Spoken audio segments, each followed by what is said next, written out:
Schön. Was denn dann? Das ist auch so.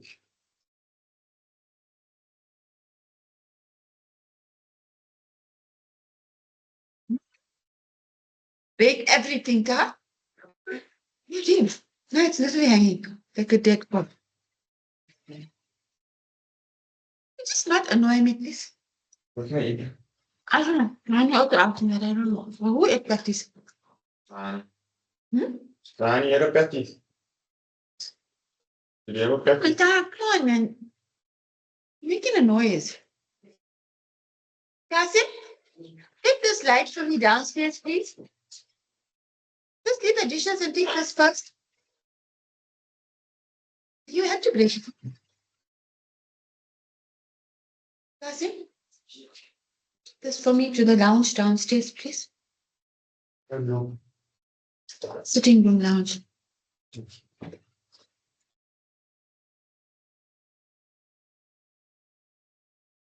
That's not funny.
the good principles given by the UN, good soft principles given by the Stockholm Conference, Rio Conference, and Agenda 21, Earth Charter, and those principles which has been with us for almost 50 years, because now we're talking about COP. We don't realize that COP and all, they all started in Stockholm 1972, when the world realized to talk about environment, and we're talking about climate change here today. And as you know, this has been with us for almost 100 years. The word used to be called negligence in 100 years ago. Then it came 80 years ago, word came to nuisance. Then 60 years ago, people used the same word in a word called tort. Then they used the word called environment protection, the environment conservation, environment management. Then 30 years ago, they used the word environmental protection, and then they used the word environmental justice, then climate justice, and now this year, we all talk about climate finance, which I spoke on. The issue which the world realizes now, enough has been said, enough has been written on environment field. We look at the documents from the hard law, 22 international covenants, binding covenants for the states to sign and implement. There are lots of soft laws in the world from all the soft principles, and we, Pakistan, is benefiting the most soft law because we used the soft law 30 years ago, the principle of the Rio and the Stockholm principle, the precautionary principle. I'll spend 2 minutes that Pakistan just 10 days ago, finally last country in the world which never had the right to a clean, sustainable environment in its constitution, unlike the entire states in the world. Pakistan only benefited and protected a dynamic jurisprudence when the right to life in the constitutional Article 9 was expanded by the Supreme Court almost 30 years ago in a case of Shalazia, based upon, relying upon the international principle of precautionary principle, prevention is better than cure. That principle was brought into hard law by the state court, Supreme Court, and we all benefited 30 years. Finally, good news is Pakistan, first time, looks good in the world. When I say that last COP28, I spoke to you about climate finance. This year, in a year, I'm coming with 5 good news to you. One, the climate finance law we spoke about last year, because Pakistan became the most vulnerable country, suffering the worst for the climate disasters. 8.2 million people were displaced because of floods, like Spain has recently been to. Pakistan became the party to loss and damage fund. Pakistan started receiving the concept of climate finance, and we had to speak about what the climate finance is. This year, we spoke about legal framework for climate finance ready for Pakistan to start the climate finance. The constitutional framework, the regulatory framework, because the finances will be controlled by the Securities and Exchange Commission, the companies. The finances will be controlled by the banks to the state banks or central banks.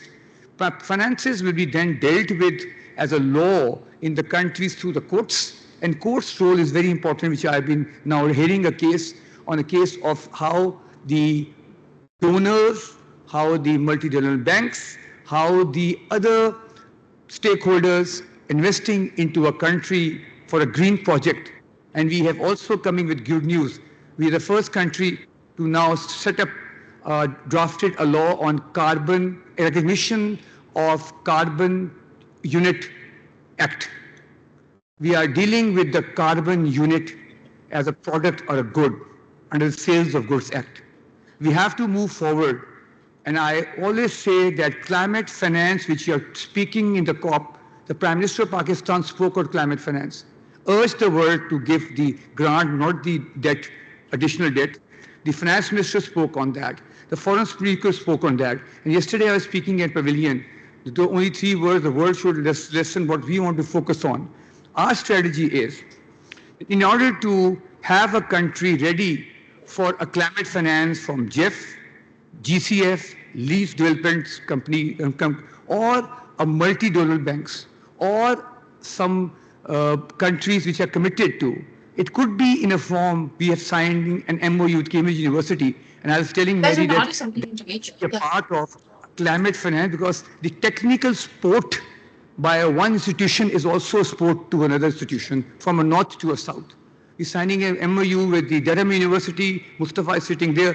I told them that was the international obligation of a state which you've done with Pakistan to train judges on a new concept of adaptation and mitigation. We're signing some agreement with UNICEF also. I look into climate finance, it's not that money you get, you kind of a capacity building you get, the technical support you get, because you need to be geared up now.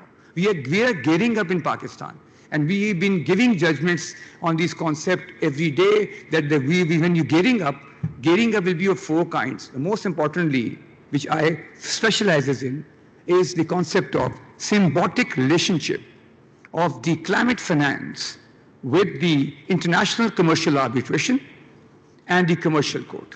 They have the critical interdependence on each other. Learning from the case of Ecuador, the mining case in Ecuador, the dispute arose from an issue of climate change. It went to the ICSID in Washington. Some issues are coming to ICC. And the most importantly, when you look at when we're doing a lot of international arbitration work, the ICC has a task force on environment climate change. Permanent Court of Arbitration has environmental rules after India and Pakistan Baglia Dam case came up to. The whole world is gearing up to come to a point that now when the finances are coming in, one country wants to know, is my money secure? I've given a project, a green project for carbon trading in a mitigation for a forest, in kind of adaptation for a forest, or mitigation for a solar power. But the money was spent somewhere else. Where shall I go? You go to environmental courts or you go to a commercial courts. And wherever you go, we need technical support to train judges, which Pakistan is very lucky. We both partners, Cambridge and Durham is sitting here with us. We are looking into it, and that is the whole concept of that now world is only focusing in the money comes, there must be a dispute mechanism clause. And the dispute mechanism clause could be the ICC's task force lesson, the current agreement. Dispute could be somewhere between the forums, which can be the very most chosen forum is London Commercial Courts, where people say ICC, LCI, people go to Singapore, people going to Astana, people are referring the matters to the countries like Abu Dhabi, Qatar, and these are some countries which are very prominent with the good jurisprudence coming in now. Now the concept now, last year when we spoke about climate finance, this year we're talking about climate finance framework. Next year we'll be all speaking about the dispute resolution clauses, if there is any.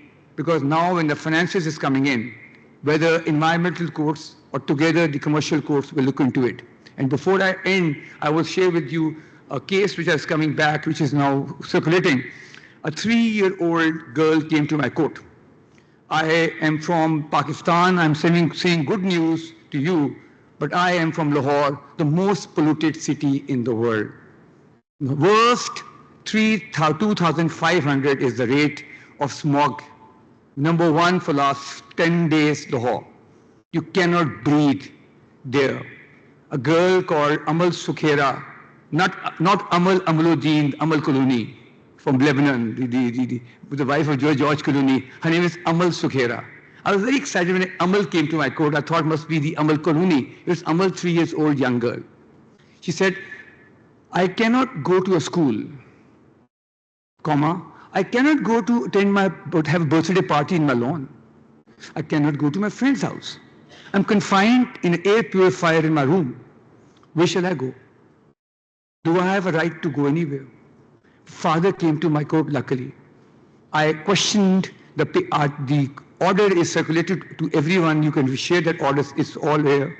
I questioned whether a 3-year-old can come bring a case in Pakistan Constitution. I gave a tough time to the father of that Amal, that the fundamental rights are to a person. Person is defined in the Constitution, somebody who has the ID cards, 18. Some rights are given to individuals. Some rights are given to citizen. Child is defined under Article 25, as a child of 5 to 16 years old for the free and compulsory education, but she's 3 years old. How can she come to my court? Then I had to examine that knock the door of the constitutional courts. The word is not person. The word is not citizen. The word is not individual. May I guess?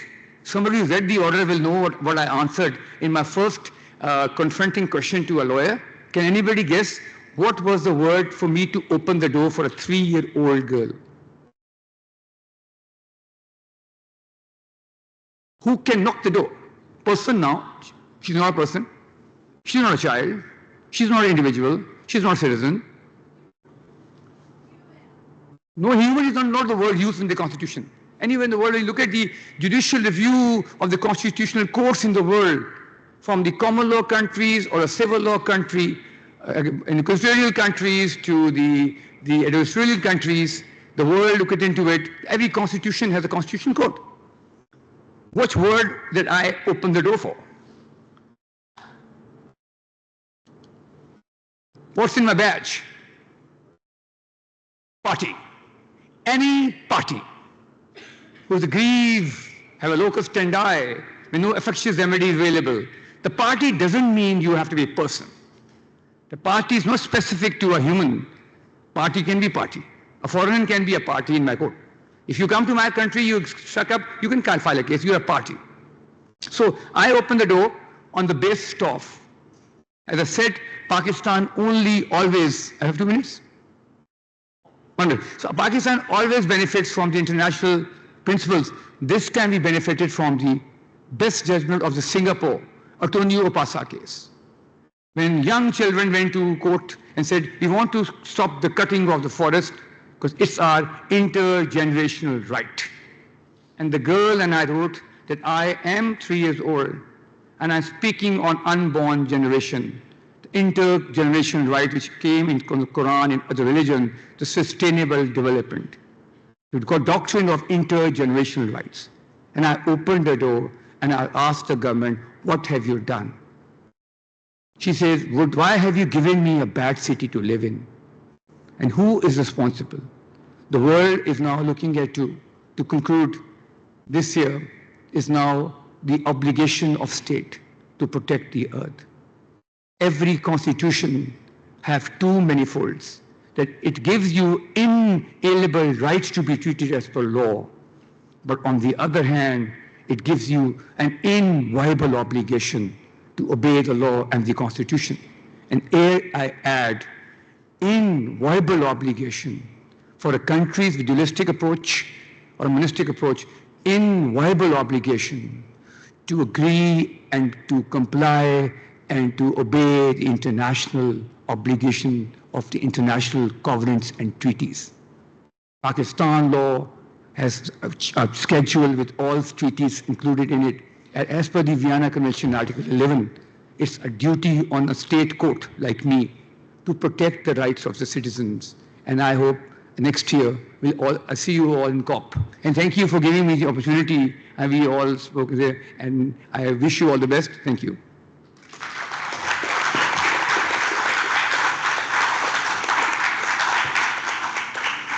Thank you, Justice Jawad. Hassan, thank you so much for this wonderful opening of this event. My name is Mert Kumru. I'm from the World Suite for Climate Justice. My apologies for my late entrance. I'm very happy to be the moderator of this session today. And please be aware that this session will also allow for questions at the end. So if you have any pressing questions, do save them for the end, and we will absolutely entertain them if time allows. Before we kick it off with our moderation, with the panel, I would like to give the floor to Professor Christiana Voigt for some final opening remarks. You can applaud if you want.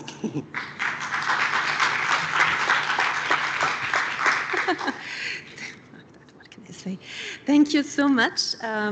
Welcome, everyone. Thank you so much, Justice Jawad, for your very inspirational opening remarks. My name is Professor Christina Voigt. I'm the chair of the IUCN World Commission on Environmental Law, and on behalf of the Commission, I would like to first and foremost thank our wonderful partners for co-organizing this event, IDLO. Of course, we've already heard the University of Oslo, I'm a professor at the University of Oslo, the Republic of Vanuatu, and the World Youth for Climate Justice. I'd also like to thank Fabiano de Andrade Correa, who is the co-chair of the IUCN World Commission's Climate Law Specialist Group. Friends, these are important times. Temperatures are soaring, greenhouse gas concentrations in the atmosphere are at unprecedented heights. Climate change impacts happen at record frequency and increasing magnitude. We are crossing superlatives every day, basically, if you watch the news. And in this situation, clarifying the law, international law that governs state behavior is absolutely crucial. It is crucial for the international rule of law, and that's the topic of our event. It is crucial for climate justice, but it is also crucial for effective and fair climate action. But the law is not straightforward. Many treaties were adopted a long time ago. They don't mention the environment, they don't mention climate change, and they have to be interpreted and applied in a new context. The Paris Agreement, of course, the most central international treaty on climate change, invites for different interpretations, and we don't have yet an authoritative interpretation on the Paris Agreement. And what about customary international law? Customary international law, and particularly prohibition of significant transboundary harm, has never been applied in the context of climate change. And in this situation, small island developing states, in addition to some developing countries, stepped forward. And they asked international courts, apex courts, what is the law? We want you, courts, to tell us what are states' obligations under international law. We have COSIS, Commission on Small Island States on International Law on Climate Change, established by Antigua, Barbuda, and Tuvalu, that went to the International Tribunal of the Sea and asked, what are states' obligations under the United Nations Convention on the Law of the Sea to protect the marine environment? We have Chile and Colombia, who went to the Inter-American Court on Human Rights in Costa Rica and asked a long set of questions, but basically, what are states' obligations to protect human rights in the American Convention in the climate emergency? And of course, we have Vanuatu, who gathered the entire world to ask the International Court of Justice, what are states' obligations under international law to protect the climate system and other parts of the environment from anthropogenic greenhouse gas emissions for present and future generations. And Vanuatu succeeded in adopting a resolution by the United Nations General Assembly by consensus, asking the highest judicial organ of the UN exactly that question, and the follow-up question, what are the legal consequences if states don't do what their obligations are? These three processes are moving forward as we speak, and IUCN, and I would like to recognize my colleagues here in the room, is participating in all three proceedings as a part. I'm the lead legal counsel in these proceedings, and I'm working with wonderful teams within the World Commission on Environmental Law. I will briefly share three observations about these proceedings. First, what we're currently seeing is the emergence of parallel legal obligations. Obligations that do not conflict with each other, but where we see the obligations of states to reduce greenhouse gas emissions emerging from different legal sources. From the European Convention on Human Rights, in the case decided in April this year by the European Court on Human Rights, Klimaseniorinnen versus Switzerland, and I'm sure we will hear much more about it. But it was clearly stated that the member states to the Council of Europe have the duty to adopt regulatory measures and implement them effectively to reduce greenhouse gas emissions progressively with the aim of reaching net zero by 2050. And similarly, the International Tribunal on the Law of the Sea in May this year, in its advisory opinion, made very clear that greenhouse gas emissions from all sources are pollution of the marine environment. And because of that, states have the legal obligation under the United Nations Convention of the Law of the Sea to adopt measures, all necessary measures, to reduce and control pollution of the marine environment with stringent due diligence. So these are parallel legal obligations in parallel to the Paris Agreement and the Framework Convention on Climate Change that contain hard legal obligations of states to reduce greenhouse gas emissions. The second observation is that all these obligations are obligations of conduct, due diligence obligations. They're not results-based, but states basically have to take all necessary measures at the best of their efforts to reduce greenhouse gas emissions. And third, and finally, we see that courts, even if they have jurisdiction over very different international treaties, be it human rights, be it the law of the sea, use the Paris Agreement in the interpretation of those treaties. They don't apply the Paris Agreement directly, of course they can't, but they use it as an interpretative element to give meaning to the terms in other international treaties. And in particular, they use the temperature goal, the standard that we see in Article 2.1a of the Paris Agreement to hold temperature increases to 1.5 degrees, and the corresponding timelines and pathways basically reaching net zero emissions by 2050 as interpretative elements and include them in other international treaty law. By doing so, courts creating harmony and consistency with the international, within the international legal system, but also with the Paris Agreement. And this is crucially important, as it would be unhelpful if parallel obligations would have different international standards. I'm very much looking forward to the very fruitful and interesting discussions that we're going to have, and thanks again to all our wonderful partners. Thank you so much.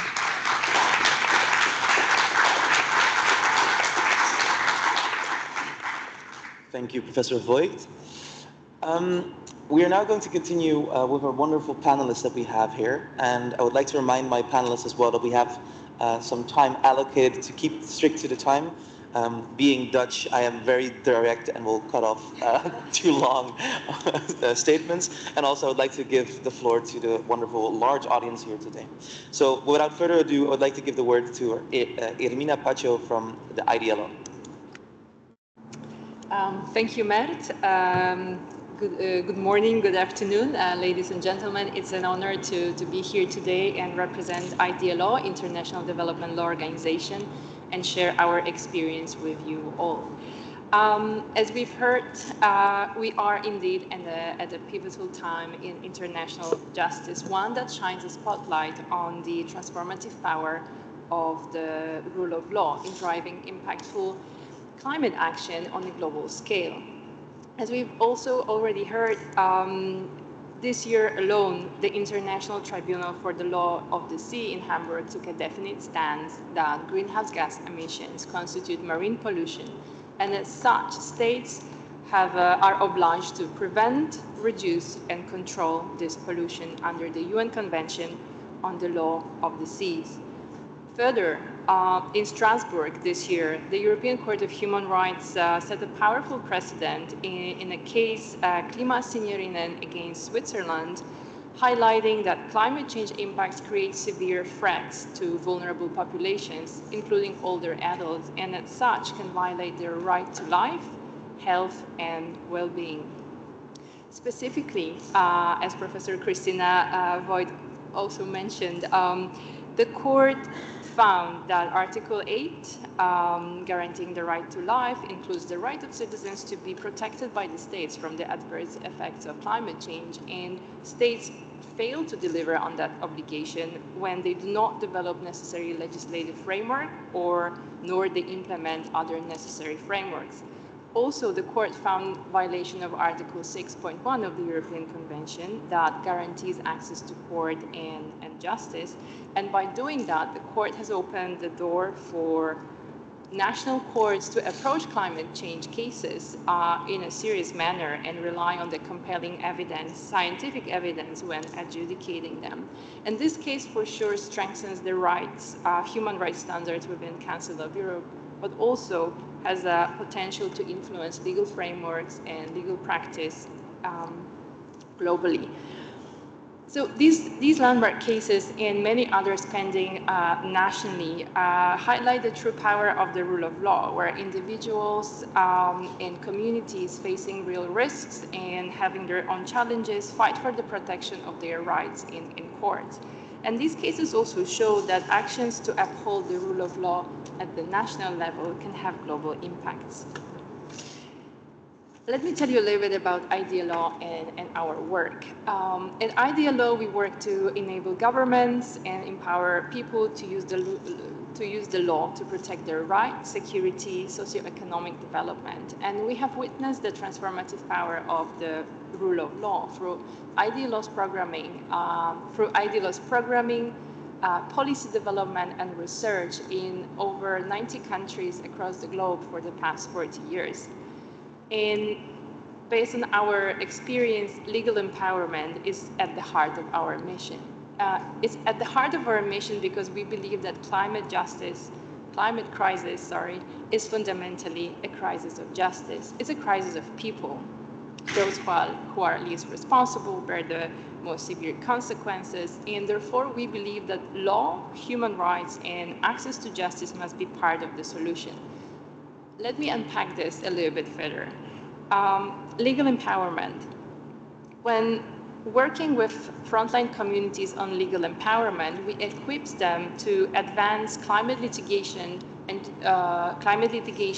so that they can ensure that climate action responds to their needs. And this is essential, especially as for many people, justice remains an aspiration. Around 5 billion people around the globe have unmet justice needs, and the greatest barriers in access to justice are faced by girls, youth, indigenous peoples, and other groups that are subject to inequality and marginalization. In this context, I would like to share a couple of examples of IDLO work to empower communities through the rule of law.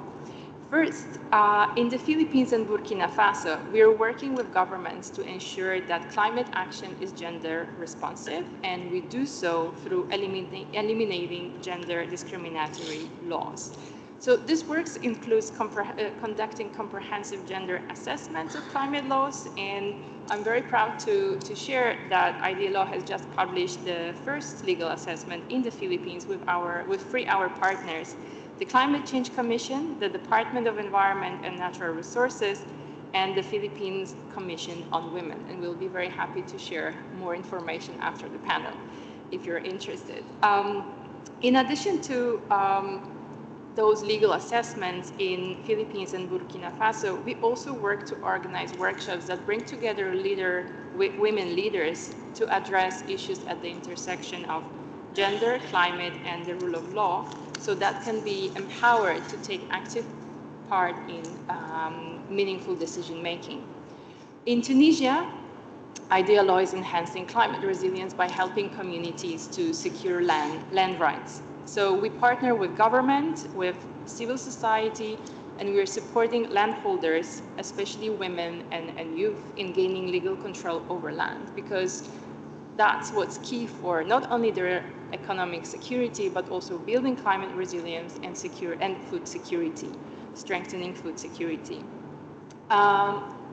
Just to slowly conclude, these examples highlight that both the impact of the partnership and collaboration between the intergovernmental organizations, governments, and civil society, and they also highlight the role of supporting, the key role of supporting frontline communities worldwide. Because when they are legally empowered, we can work together to accelerate climate justice, driving history forward towards the change that we urgently need. Thank you.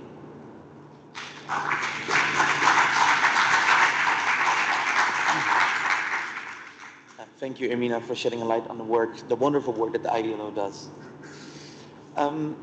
Now I would like to introduce Benjamin Schachter, coordinator of the Environment and Climate Change team at the IACtHR, and I would like to ask, with an increasing number of climate litigation cases making their way through justice systems, the question of effective remedies is brought into focus, particularly in the context of loss and damage. How can states ensure that people whose rights have been violated because of loss and damage from climate change have access to justice and effective remedy, and what considerations might this remedy include? Benjamin, the floor is yours. Thank you very much. Thank you to the organizers. It's my pleasure to be here on behalf of the United Nations Human Rights Office, or IACtHR. I think I'd want to start with just a couple of words about the size of the problem we're dealing with, right? It's astronomical. There's nothing bigger. And when it comes to really big problems, litigation is often a challenging way to address them. I think that the ICJ advisory opinion, the Inter-American Court advisory opinion, these are creative ways to actually approach a legal issue at the global level. And we hope that there will be strong guidance from the ICJ and the Inter-American Court and other court systems, and that guidance will build on the European Court of Human Rights and its findings in Clemency Nuremberg v. Switzerland and elsewhere. But I think we also have to be conscious of the fact that it's unlikely that all of the people who have been affected by climate change are going to be able to easily access remedy through traditional judicial mechanisms, right? That effort to address loss and damage at a massive scale and to ensure that all people have the human right to access effective remedy will have to be a multi-pronged, multi-dimensional effort. We're talking about tens of millions of people displaced each year, billions literally with respect to access to water and sanitation, millions on hunger, poverty. So the human rights violations that are happening right now every day because of climate change are a measure of scale bigger than really anything else. The High Commissioner, multiple High Commissioners have called this the biggest threat to human rights out there. And the other thing we have to remember is that it has very unequal impacts. People in vulnerable situations are disproportionately affected, which creates another human rights dimension and problem. So what I want to share is some reflections on a judicial process, but actually also on the broader set of tools that are needed to ensure access to effective remedy in the context of loss and damage from climate change. And I'm going to start with the recent report of the Secretary General on human rights, climate change, and loss and damage, which was submitted to the Human Rights Council at its 57th session. So this is a report that was mandated by the Council through its resolution 53/6. It's a study that was informed by a wide range of inputs and contributions from human rights bodies, the UN system, states, civil society, and others, and also reflects the analysis of the Office of the High Commissioner for Human Rights and the Executive Office of the Secretary General with respect to these issues. First of all, and I think it goes without saying, but the right to an effective remedy is a fundamental principle of international human rights law. And remedies should be available and accessible to all people for human rights violations resulting from loss and damage. This includes and is not limited to reparation, restitution, compensation, rehabilitation, satisfaction, and guarantees of non-repetition. remedies can serve not only to address past harm, but also to play a preventative role in terms of mitigation and adaptation, and to avert and minimize future loss and damage. There is no way that certain actors will change their behavior unless they're held accountable for that behavior. And the reality is that we're still subsidizing the fossil fuel sector. It's the exact opposite of accountability. So if we want to remedy, to finance remedy, and to change behavior to prevent future harm, we have to address that situation. The obligations of states in the context of climate change extend to rights holders and harm that occurs both inside and beyond their boundaries. Historical emissions in attribution is critical. Being able to, attribution science is continuously improving, and that work is critical to thinking about how we address access to justice and effective remedy. The Secretary General's study clearly states that those responsible for climate change should be accountable for compensatory measures, including financial, for harm incurred. And it says there's a moral and legal basis for holding fossil fuel companies accountable for climate harm and reparations.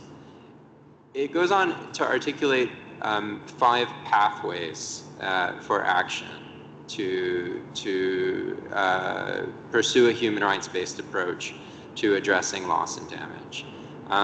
These include anchoring policies and measures in human rights, building climate resilience through social security and a just transition toward a human rights economy, promoting human rights and equity-based approaches to mobilizing finance and freeing fiscal space, advancing access to judicial remedy, and developing climate justice and traditional justice and transitional justice approaches.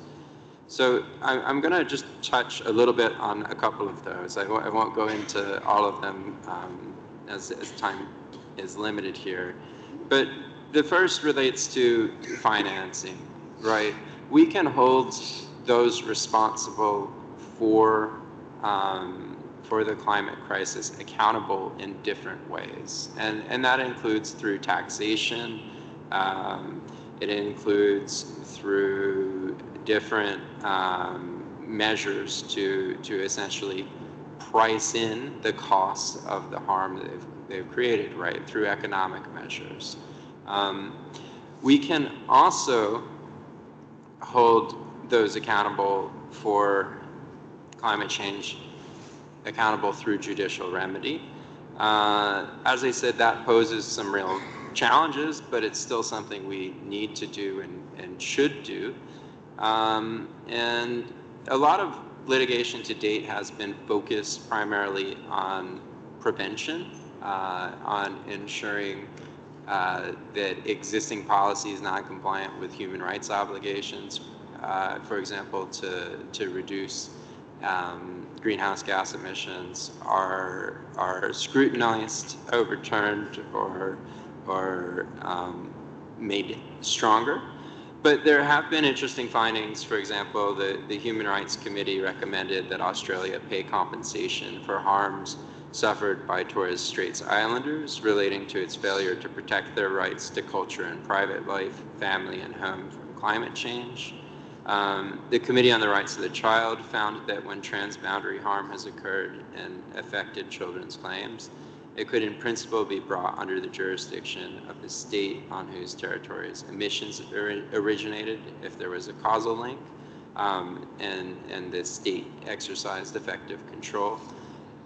And basically the work of the Secretary General's report is to recommend creating and expanding on mechanisms to access judicial remedy as well. The ICJ advisory opinion offers an important opportunity for the legal obligations of states with respect to loss and damage to be clarified. And we hope that the work that's been done by human rights mechanisms and bodies over the last decade plus to extensively address the human rights obligations of states and businesses will help inform this process. The last thing I want to talk about is the potential application of transitional justice approaches to addressing loss and damage. Because, as I said, the scope of the problem is so large, the actors responsible for the problem are so many that it does become quite challenging to think about how do we pursue all of this or address all of this through litigation. And so when there are massive human rights harms, different mechanisms, including truth and reparation mechanisms, can be established to potentially address those. And so the Secretary General's report recommends considering or exploring options to establish a new mechanism based on elements of transitional justice to explore responsibility for and recommendations to address the harms caused by loss and damage and ensure access to justice and effective remedy. So that's where I'll stop. Thank you, and I look forward to the discussion.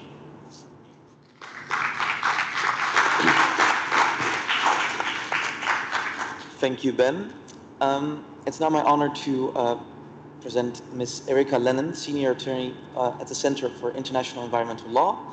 And the question that we have for you, Erika, is the recent climate cases such as the ITLOS Advisory Opinion on Climate Change, the IACtHR AO on Human Rights and the Climate Emergency, and the ICTHR case of Verein Klimaseelrennen, Schweiz, and others, are likely to provide insight into the key legal issues or findings that may influence or at least inform the ICJ Advisory Opinion.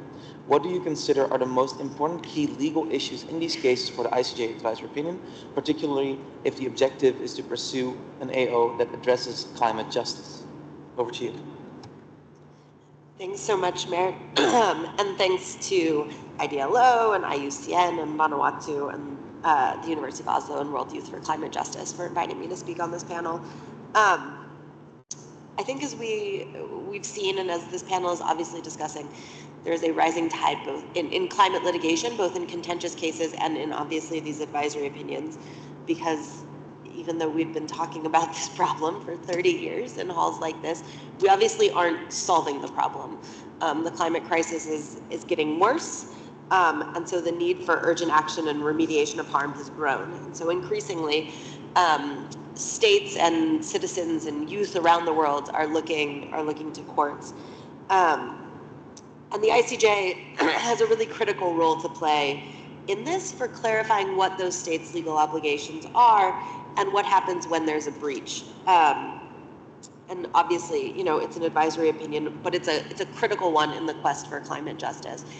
And it's at a time where, you know, there is, yes, the case Klimaseelrennen, but also the two other advisory opinions, and hopefully they will inform them.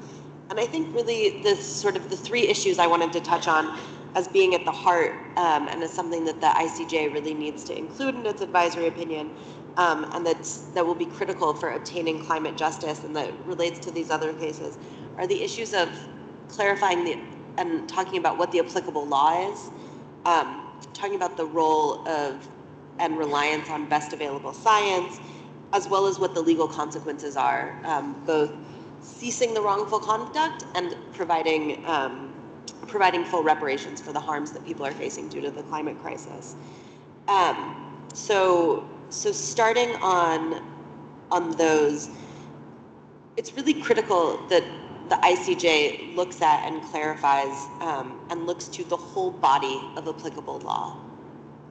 Yes, obviously we have the UNFCCC and the Paris Agreement, but that's not the full corpus of law that relates to sort of legal obligations that states have related to climate change.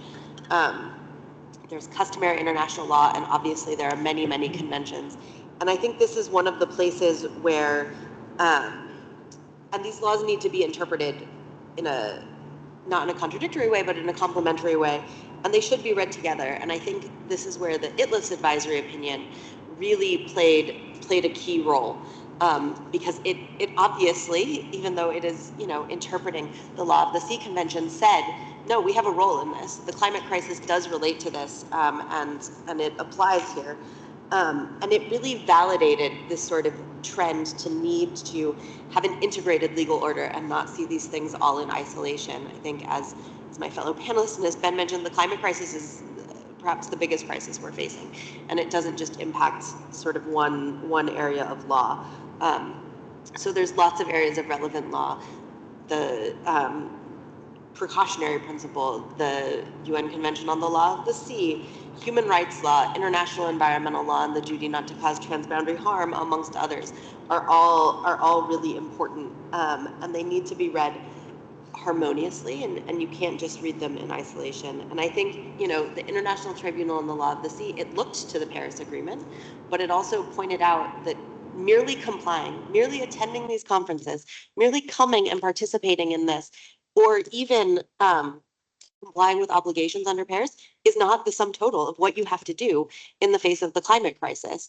You also have obligations under other international law.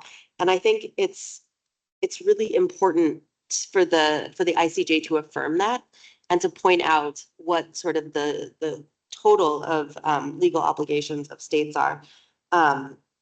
And so that I think is key. And it also iterated that you have to look at, potentially responsibility and liability. And this is also true, obviously, of the Klimasignaringen judgment, which applied human rights law. So it applied the European Convention of Human Rights and said states have obligations under human rights law related to climate change. And so these things, which really just points out that the applicable law goes beyond just sort of the specific climate treaties. And my anticipation is that the Inter-American Court will do the same. Obviously, their advisory opinion has not come out yet, but in the past, the Inter-American Court has looked to a variety of different laws, and they likely will again when they come out with this advisory opinion. And you can look at their last advisory opinion on human rights and the environment, in which they did so as well. And so secondly, I wanted to talk a bit about the role of best available science. And if you look at both the ITLOS advisory opinion and Klimasignaringen really laid out the full science and really relied on it. And ITLOS also made it clear that when you're looking at measures that states are taking, you have to look at them objectively and take into account the best available science and look at them based on the best available science, because what the appropriate measures aren't determined in a vacuum, and they're going to differ and they're going to change over time because the climate crisis is changing. And so really, if you want to meet, if you're looking at what a state's obligations are, you have to look to best available science, because what you should be doing should be in line with that. And then lastly, I think one of the really key issues, and I'm trying to go as fast as I can, one of the key issues that the court, that the ICJ is being asked to determine is to really look at what the legal consequences are and reparations. And this is absolutely essential for achieving climate justice. And, we see that states and people are increasingly looking to courts for this guidance and accountability. And these three advisory opinions can really go a long way and represent a historic moment that will set the stage for climate accountability and justice for decades to come. And I think, we've seen the first one of those. Obviously, I've talked quite a bit about ITLOS. And ITLOS, while it confined itself to looking, as it should have, under the obligations under UNCLOS, it noted that it may have to look at responsibility and liability in doing so. And so it clarifies that the failure of a state to comply with the obligation to take all necessary measures to prevent, reduce, and control marine pollution from anthropogenic greenhouse gas emissions would engage the international responsibility of that state. And so this really paves the way for an application of state responsibility in the context of climate change. So they've sort of briefly referenced international responsibility, but this is particularly important for the ICJ in relation to its opinion, as it acknowledges that legal consequences could arise from the breach of relevant obligations, including failure to take measures to reduce climate harms. And the Inter-American Court, as I've mentioned, obviously they've had a number of submissions in writing and a number of hearings, but they haven't yet come out with their advisory opinion in response to Chile and Colombia's questions. But one of the requests to that court was also dealt with sort of how you remediate and how you address loss and damage. And the Inter-American Court really has a long history and rich jurisprudence on remedy and reparation, including in the environmental context. The recent case, La Arroya, and pardon my mispronunciation of that, versus Peru, the court found several human rights violations, including the violation of a right to a healthy environment. And it's one of the most advanced jurisprudence in the Inter-American Court in terms of reparation for environmental damage and an important precedent for climate justice. And the advisory opinion on the climate emergency, we're hoping can build on sort of these precedents and set the bar high for what the ICJ can do. And really just at a time, we see climate devastation everywhere. It's happening all over the world and it's causing pervasive harm around the world. And the ICJ process, alongside and informed by these other advisory opinion processes, as well as processes in other courts and in the European Court of Human Rights, and how they've found in Klima Senior, and really is this once in a generation opportunity to clarify states' obligations under multiple sources of international law, which is the only way we'll be able to raise ambition and uplift climate justice. Thank you.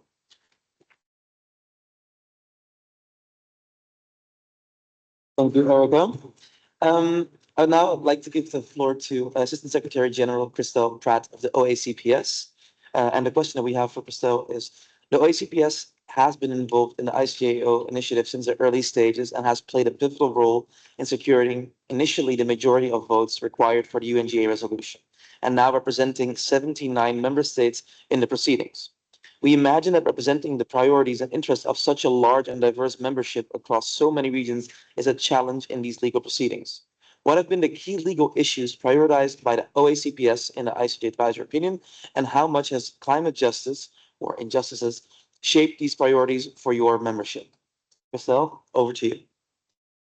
Thank you very much, Mert, and thank you as well to the organisers or the co-organisers of this event, and for inviting the Organisation of African, Caribbean and Pacific States, the OACPS, to participate in this important side event.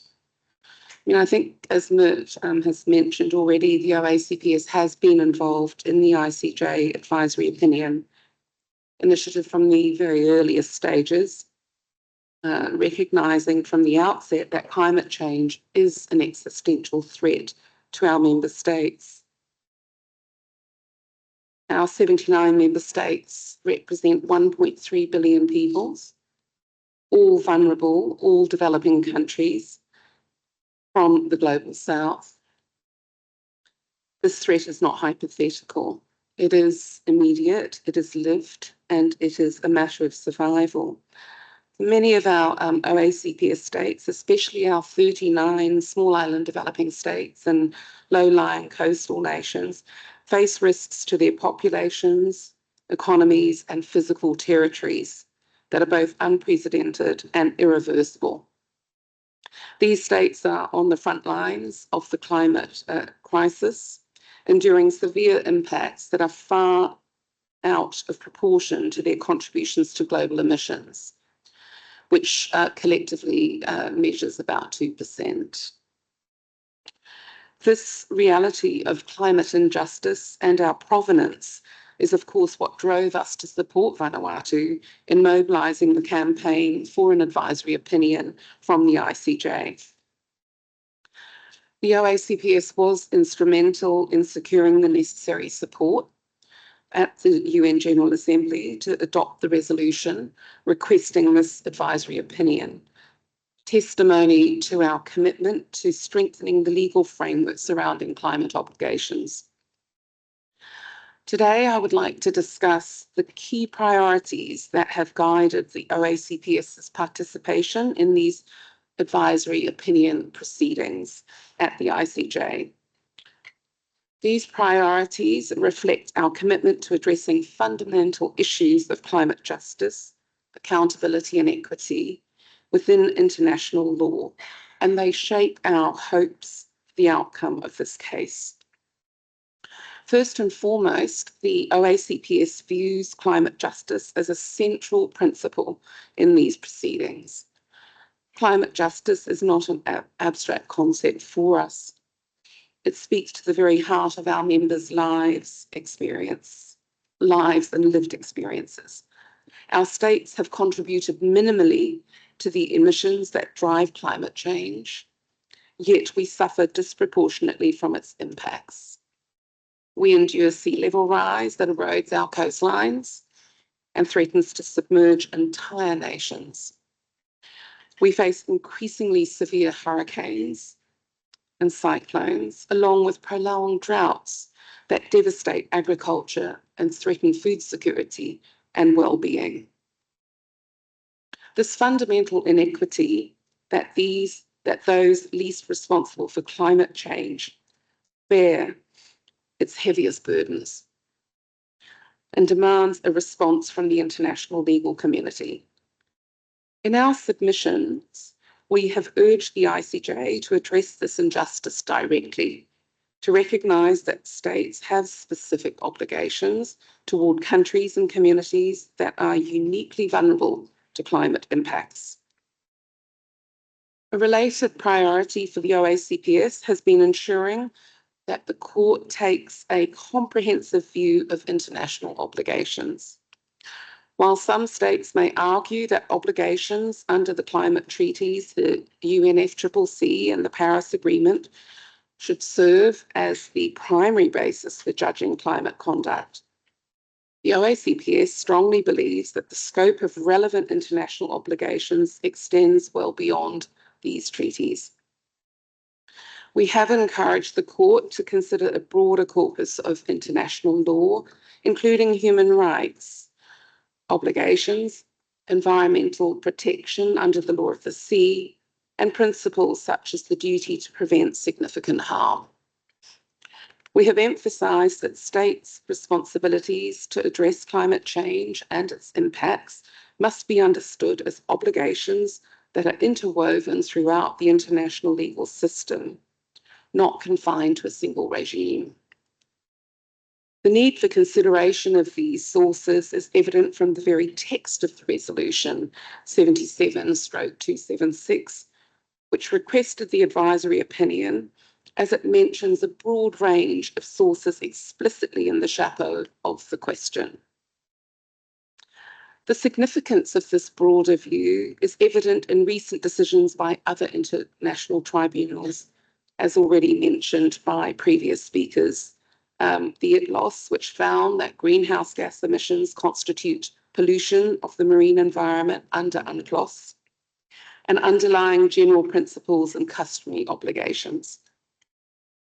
The tribunal rejected the argument that the Paris Agreement operates as lex specialis, or a law that overrides other obligations under international law, instead affirming that states' climate obligations are cumulative. This approach is consistent with the OACPS's position in the ICJ proceedings, as we advocate for an understanding of climate obligations that encompasses human rights law, the principle of environmental harm prevention, and a duty to protect the marine environment, among other aspects of international law. Another major focus of the OACPS in these proceedings is the need to hold states responsible for their emissions and to ensure that reparation for loss and damage becomes firmly anchored in the law of state responsibility. It is our view that states with high historical emissions have a duty to cease harmful conduct and to provide reparation for the impacts that their emissions have caused. In other words, the legal consequences for those states include not only stopping harmful emissions, but also compensating those who suffer from climate impacts. The OACPS sees the Loss and Damage Fund, which was established under the UNFCCC framework, as an important step forward, addressing the harm suffered by communities and states affected by climate change. However, we are clear in asserting that this fund cannot replace states' obligations under international law to provide formal reparation, whether in the form of compensation, restitution, or guarantees of non-repetition. States whose emissions have contributed to climate harms must be accountable for those actions through measures that go beyond the Loss and Damage Fund, ensuring that justice is fully and fairly realised. At the ICJ hearings, the OACPS has also underscored the composite nature of climate change as a harm caused by the aggregate conduct of states over time. This understanding is critical because it recognises that climate change results not from isolated incidents, but from the cumulative actions and emissions of states over decades. In many cases, the impact of these emissions is so dispersed and widespread that it cannot be addressed through isolated case-by-case analysis of specific emissions sources. We are therefore urging the court to consider the composite nature of climate harm and to frame its opinion in a way that reflects this understanding. In these proceedings, the OACPS has not acted alone. Our delegation has coordinated closely with Vanuatu and other like-minded states, organisations, and legal experts who share our commitment to climate justice. This collaboration is essential, not only to ensure a strong legal case, but also to build a coalition that can continue to advocate for accountability and equity in the climate regime, regardless of the outcome of the ICJ advisory opinion. We believe that this case will have far-reaching implications, not only for the international legal framework, but also for the national courts that are grappling with climate litigation cases. As states, communities, and individuals around the world seek justice for climate harms, the ICJ's opinion can provide crucial guidance on the scope of international climate obligations and on the responsibility of states to mitigate and repair climate-related damage. As we get closer to the hearings, the OACPS is hopeful that the ICJ's eventual opinion will recognise the gravity and urgency of the climate crisis, including its justice dimensions, and the special vulnerability of those who have contributed the least to it. We look forward to an opinion that affirms states' obligations to protect those most affected by climate impacts, and that strengthens the legal basis for climate justice within the international legal framework.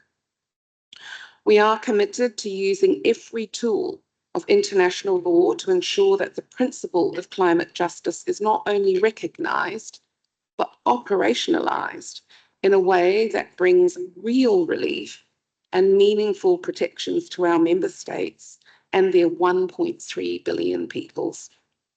So in closing, Mert, I would like to extend my sincere thanks once again to our hosts here today for creating a space for reflection and collaboration.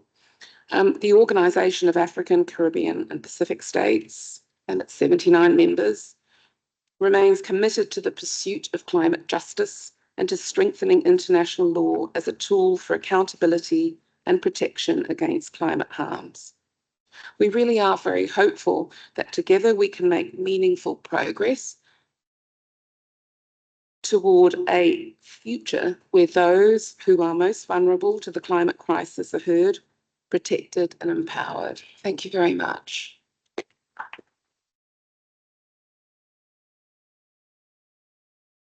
Thank you, Christelle.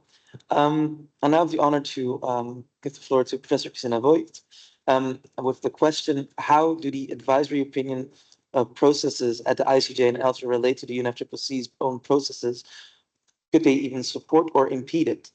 And for the interest of the audience, I would like to remind Professor Voigt that we are a little bit tight on time. Thank you. And since I already spoke, I will be short. But this is, of course, a very intriguing question. How do these international court procedures relate to this process here? And that's perhaps more an invitation to all of us to think about this than a straightforward answer, because there is no straightforward answer. As we know, there are no formal links between these proceedings and the negotiations. And when it comes to advisory opinions, they're not legally binding. But as we already heard many times today, there are authoritative statements on the state of the law. And I'm sure they will influence the perception and position of negotiators and of parties. I have identified, or I tried to identify 4 indirect links between these advisory proceedings and the formal negotiations here. The first one is that I am pretty sure, but I may be wrong, that the International Court of Justice, being a court of general competence, will have to clarify the obligations in the core climate treaties. There is pretty much no way around it to start with. So it most likely will have to clarify what do we have in the United Nations Framework Convention on Climate Change and in the Paris Agreement. This is going to be a very sensitive exercise, a difficult exercise by the court. As we all know, the Paris Agreement was negotiated in a highly political context. There are many compromises in the agreement, and it's going to be very interesting and important to see what the court, the highest judicial court of the UN system, will make of these obligations. And there are some core obligations, of course, in the agreement that we all know. But I also agree that the court should look at the entire scope of international law. And having received the request from the United Nations General Assembly, is in particular the preamble to the questions, which lists a whole set of international treaties and customary norms, the court will most likely go into other treaty law as well. Although many states have argued, or some states have argued, that Paris is lex specialis, but I think we can be so clear to say that this is not the case. But we'll see what the court will say. But when the court moves into the interpretation of other international treaties, whether it is international human rights covenants, whether it is following perhaps ITLOS in the interpretation of the United Nations Conventional Law of the Sea, it will be interesting to see whether it follows the precedents that we see now by using these standards that we have in the Paris Agreement, in particular 1.5 degree threshold and the corresponding emission timelines and pathways as interpretative elements in the interpretation of other international law, including customary international law. The prohibition of significant transboundary harm is a due diligence obligation. The court would need to interpret what is significant harm and what is the content of that due diligence obligation. And the court may perhaps look at the Paris Agreement to give some guidance. So if the court does that, we may see an indirect link to this process, because we get an authoritative statement of some of the most important core legal elements that, of course, are central to this process. But there are 2 more. We see now, for example, the opinion by the International Tribunal on Law of the Sea, saying that all anthropogenic greenhouse gas emissions, and by the way, from all sources, not just vessel-based pollution, but even land-based pollution, emissions are pollution of the marine environment. I think that has not sunk in yet entirely, into, for example, the design of NDCs.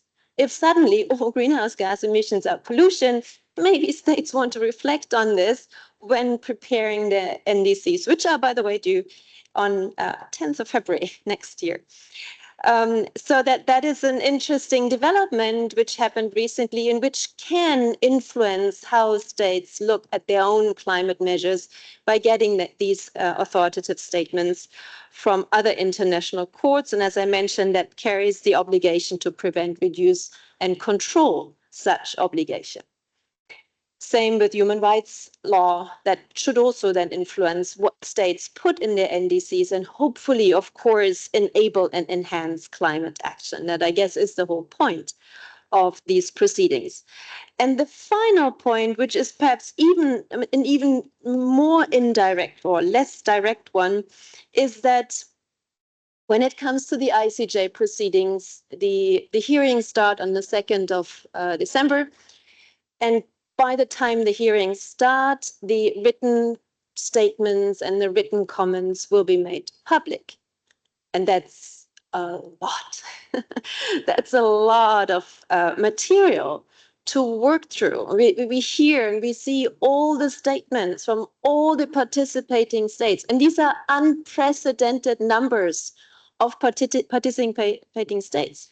The court in The Hague has never seen that many parties and international organizations coming to its door. And you actually have to go literally to the door because you have to bring the statement printed out, 30 copies, to the court in The Hague. So making all this publicly available and the hearings publicly available, you can follow them on the UN TV channel, is of course also something that may influence the thinking and hopefully the action of states. We know there will be 87 states that will participate in the hearings and 13 international organizations, unprecedented number. And the IUCN has the wonderful privilege to be the very last one on the 13th of December before the hearings close. So that availability of legal views that will pour into the public may also influence positions and hopefully action. Thank you.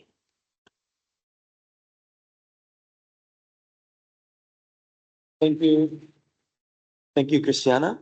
I would now like to open the floor for 2 brief questions, since time will not allow it for any more. I'm going to do one in the back and one in the front. So I see one all the way in the back over there and one in the front. So if you could please rise and state your question. Thank you. Thank you, Samira Ben Ali from the World for Climate Justice. Thank you for this really insightful conversation. I think that I will be taking a lot of things with me. And I had a question for Christina Voigt. I was wondering, since the OECPS has shared some really interesting consideration on how intergovernmental organizations can support their own members in climate litigation cases, specifically in relation to the ICJAO, and particularly in relation on how power imbalances can be supported through the participation of IGOs in these proceedings, the IUCN is in a particular unique position to advocate for its member in this way, given its mixed membership of states and non-state organizations. Can you share whether the IUCN has taken this into consideration as well, and how your very large membership interests are represented in these proceedings, particularly the most vulnerable and marginalized members of the ICN, that is to say, indigenous people and donor-dependent small island states? Sorry, it's a bit of a mouthful, but yes, thank you. Thank you. And the second question in front.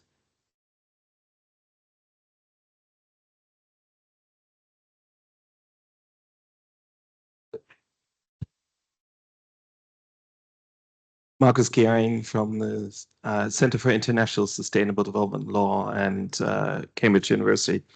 Yesterday, at the Climate Law and Governance Day, we heard from eminent jurists, and some of them were saying that the International Court of Justice might not be emboldened to issue strong guidance because of the unanimous adoption in the General Assembly of the advisory request. And they were referencing the quite controversial advisory request to the Chagos Islands, which resulted in quite a bold advisory opinion. I was wondering whether the members of the panel share that view, and if you had a looking glass, what do you think will sway justice on the International Supreme Court when they've never been trained in environmental law or climate justice? Okay. So thank you.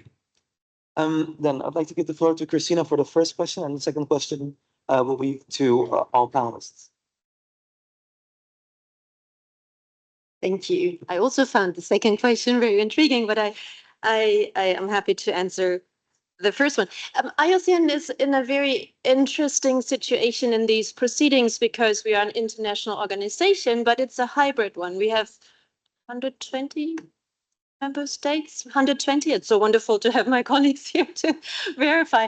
120 states that are members and thousands of NGOs that are members. So we have that very interesting membership composition. And that makes it, of course, important to have a balanced approach, because you cannot cater to one particular constituency if you have so many different members. And for that reason, we have had extensive consultations. We prepared a draft in the World Commission on Environmental Law, and then we have extensive consultations across the whole Union on that draft, and the feedbacks were then put back into the written statement and the written comments that we sent to the court. But also in the working group that prepared the documents for the court, we were very careful of having a balanced composition of people from different regions, both states and NGO representatives, that could help us to prepare a legally sound, scientifically sound, but also balanced input to the court.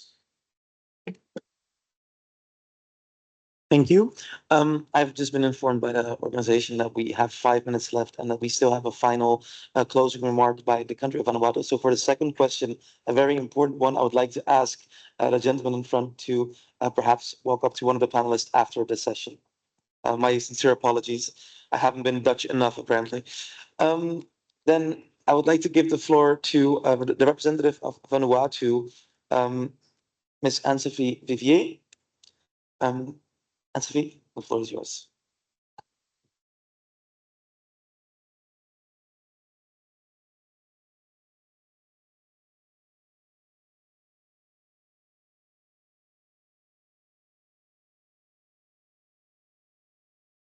Thank you, Matt, and apologize for not being able to respond to your question. Very important one indeed.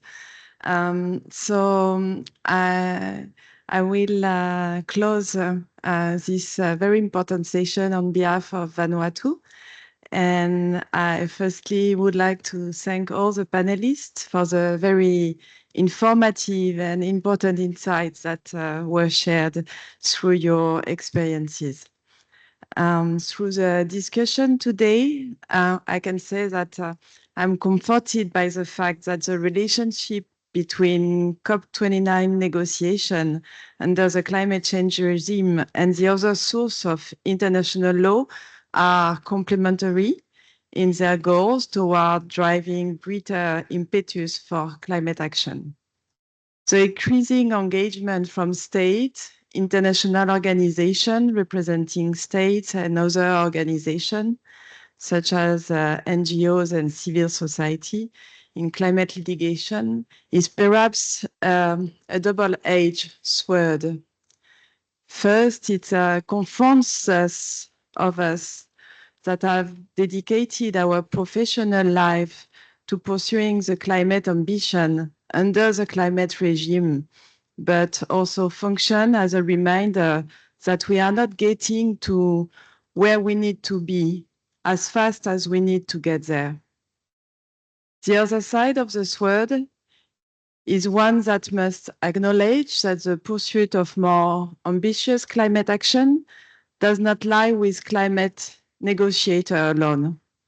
The lawyers have come on board too.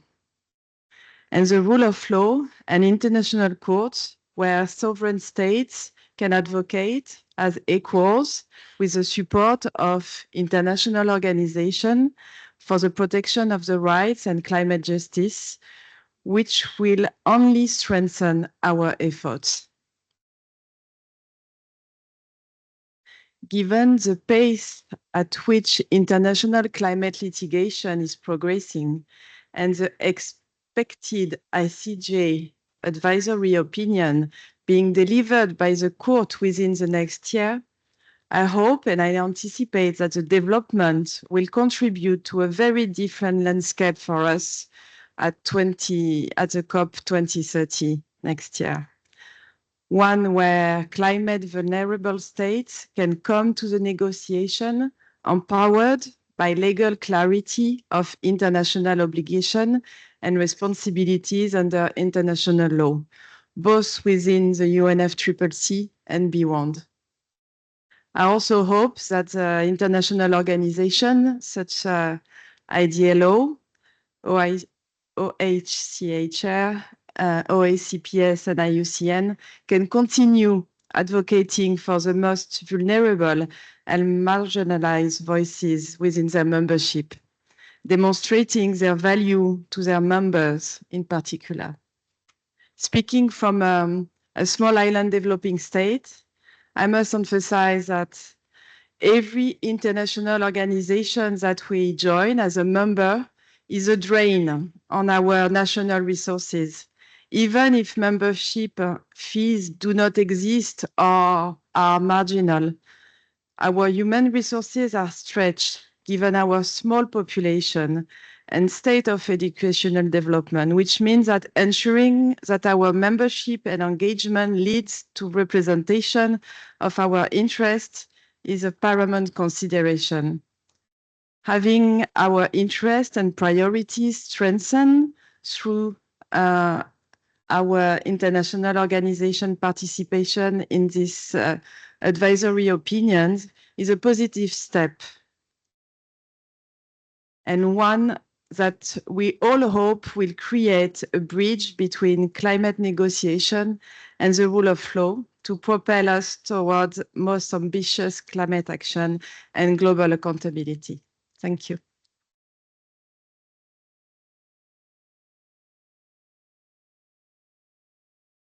Thank you all. And in the nick of time, we've made it. I'm very happy and proud to have had this opportunity to speak together with all of these amazing panelists here today. And I would love to see you all in the future as well. And hopefully on December 2nd, we'll see and hear what several states have to say and what the court eventually will say in advisory opinion. Thank you all and have a great day.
No. Oh, exactly.